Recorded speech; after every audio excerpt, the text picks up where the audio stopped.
Республикасынын кезектеги беттеши Бишкек курама командасы менен Чу курама Байел Жанышбеков 3 номер. Азыр үчүйдүн чабуул орун алып келе жатат. Гол! Артем Кашуба өз дарбазасын сактап кала алган жок. Замбирек ногундай эле сокку бул жерде орун алды. Бурч албетте татаал болчу, аралык алыс болчу. Анын баарына карабастан көз карашын карап көрүңүздөр. Ушул жыгында прессингтин жыйынтыгында Бишкек топту алып кетти. Сол бутка алды. Жок. Бул жерде сокку затканга мүмкүнчүлүк беришкен жок. Мына эми сокку. Татаал бурушка машыктыруучу калыстар тобу баары.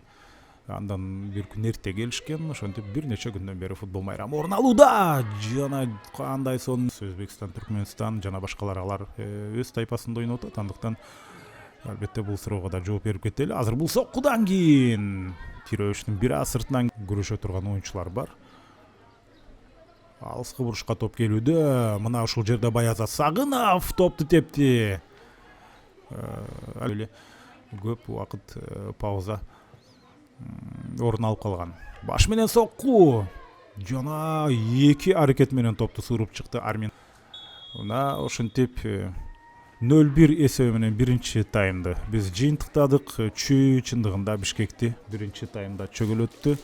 Офсайд жок, андан ары жүрүштү болот да. Кашубаны бул жерден жазгырып өткөнгө мүмкүнчүлүк болбой калды эле, бирок чабууланып атат. Сокку Кашуба кайрадан кайтарды.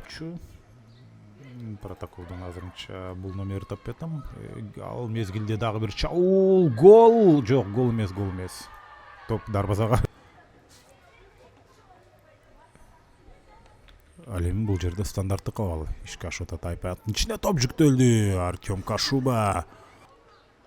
Бишкек сол канаттан чабуулду баштамак. Жана уланууда. Ариета Билов бир оюнчудан өттү, экинчиден өттү, пас берди. Жана сокку, гол! Бишкек эсепти теңеп кетти. Ариета Билов жумуштун басымдуу бөлүгүн жасады. Бул жерде офсайд деп атабы. Экинчи кабаттан жеңип чыккан болчу. Жана финалдык ышкырык, урматтуу көрөрмандар.